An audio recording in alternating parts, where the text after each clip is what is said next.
Le 13 novembre 2015, Paris est frappé en plein cœur. Ce soir-là, des attaques terroristes coordonnées, revendiquées par l'organisation État islamique, font 131 morts et des centaines de blessés. C'est l'attentat le plus meurtrier que la France ait connu depuis la Seconde Guerre mondiale. Une nuit qui a tout changé. L'horreur commence à 21h16 près du Stade de France pendant un match amical France-Allemagne. Une première explosion retentit.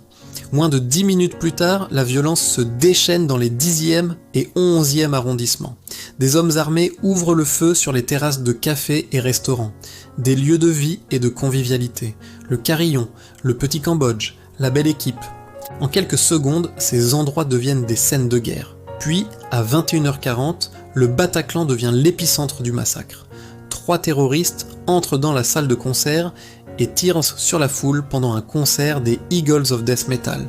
Ils prennent des otages. Pendant plus de 2 heures, c'est le chaos. L'assaut des forces de l'ordre met fin au siège peu après minuit 30. Le bilan est terrible, 90 personnes assassinées. Au total, 8 terroristes meurent en Sahel.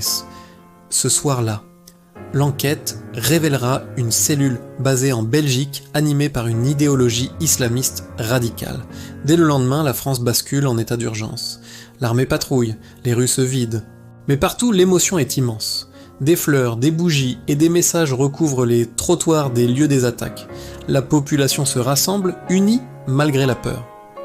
Pour les survivants, les familles, les secouristes, les blessures sont profondes.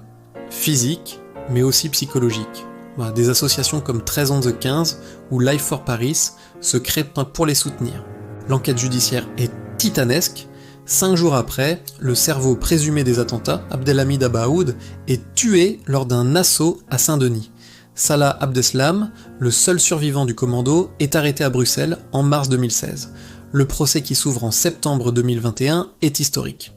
Pendant 9 mois, des centaines de victimes témoignent. C'est un moment de justice, mais aussi de mémoire collective. Salah Abdeslam est condamné à la perpétuité incompressible. Les attentats ont transformé la société française. La sécurité est devenue une priorité absolue, radicalisant les débats sur l'islam, la laïcité et l'immigration. Mais face à la haine, il y a eu aussi des élans de solidarité.